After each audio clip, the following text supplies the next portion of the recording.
Hello everybody, मैं हूं Akhtar Khan. Hello everyone, मैं हूँ रीना। दोस्तों, एक रिसर्च के अनुसार ये पता चला है कि पूरे विश्व में भारत में सबसे ज़्यादा डिप्रेशन के मरीज पाए जाते हैं। कुछ समय पहले तक इसमें सबसे ज़्यादा संख्या थी युवाओं की, लेकिन अब सबसे ज़्यादा संख्या हो चुकी है बच्चों की और टीनेजर्स की। बिल्कुल, टीनेजर्स की। इनकी ज़िंदगी में नेगेटिविटी भरी होती है, ये घुट घुट के मर रहे होते हैं और इसी वजह से इनमें सुसाइड का केस भी बहुत ज़्यादा आने लगा है। या यूँ कह लीजिए, ना तो वो जिंदा है ना मर रहे हैं, बल्कि शारीरिक और मानसिक तौर पर अंदर ही अंदर खोखले होते जा रहे हैं। बेशक। और जानते हैं इसके पीछे कारण क्या है? घर पर माँ बाप और रिलेटिव्स द्वारा मिलने वाले ताने। जी हाँ, बहुत सारे साइकाइट्रिस्ट ने ये माना है कि ऐसे बच्चे जो भयंकर डिप्रेशन का शिकार हुए हैं, उसके लिए सबसे बड़ी वजह बनी है माँ बाप और रिलेटिव्स द्वारा दिए गए भयंकर ताने। और इन सभी तानों में से 4 ताने ऐसे रहे हैं जिन्होंने इनके दिलों और दिमाग पर गहरा मानसिक आघात किया है। ताना नंबर पहला, अपने मामा के बच्चों को देख, अपने चाचा के बच्चों को देख, अरे वो शर्मा जी के बच्चे को देख, वो कितनी आगे निकल गए, और एक तू। भाई, क्यों तुलना कर रहे हैं अपने बच्चों की किसी दूसरे के बच्चों से? आपके बच्चों की क्षमताएं अलग हैं, आदतें अलग हैं, सोच अलग है, उनकी क्षमताएं, आदतें, सोच अलग है। सोचिए साइकोलॉजी को, अगर इस बच्चे ने पलटकर आपको जवाब दे दिया कि पापा शर्मा जी तो आपसे बहुत अच्छे हैं, आपके जो फ्रेंड है मोहित अंकल, अरे वो तो कमाल के हैं, जो आपको यहाँ और यहाँ लगेगा ना, वही उस बच्चे को लगता है। आप तो समझदार हैं, आप तो इस चीज़ से बाहर निकल आएंगे, लेकिन वो बच्चा अंदर ही अंदर घुटता रहेगा। ताना नंबर दूसरा, तू जब से पैदा हुआ है, जब आप ये बात अपने बच्चे को कहकर कोसते हैं ना, तो वो ये सोचता है कि मैं पैदा ही क्यों हुआ हूँ।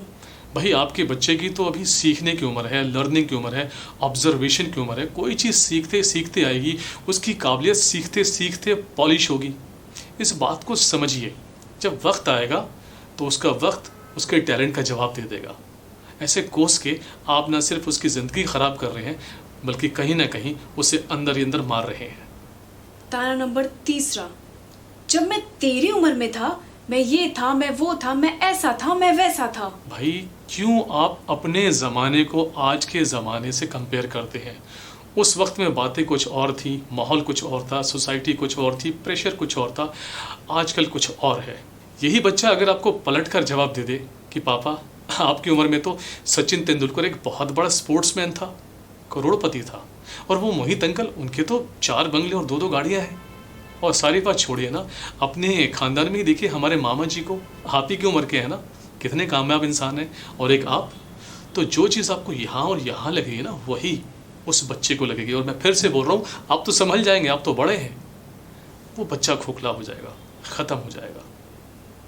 अब हमारा आखिरी, चौथा और दिल को सबसे ज़्यादा आघात करने वाला ताना, तू कुछ नहीं कर सकता, तेरे बस का कुछ नहीं है, तूने आज तक किया ही क्या है। ये जो कुछ अभी फेवरेट डायलॉग्स जो आप अपने बच्चों को देते हैं ना, ये सिर्फ तब देते हैं जब आपका बच्चा एकेडमिक्स में अच्छा स्कोर नहीं कर पाता।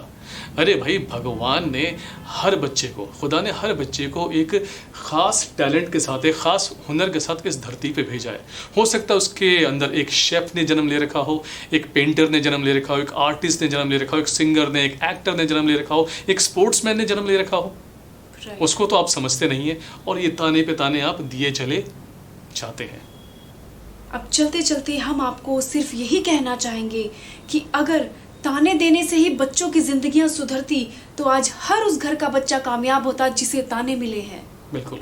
और चलते चलते तो मैं भी यही कहना चाहूँगा कि ये जो ताने आप अपने बच्चों को देते हैं, ये महज आपके लिए गुस्से में बोले गए शब्दों का एक समूह हो सकता है, लेकिन उस बच्चे के लिए एक ऐसा जहर हो सकता है जो धीरे धीरे उसको मानसिक और शारीरिक तौर पे ख़त्म करने लगता है। अब फैसला आपके हाथ में है।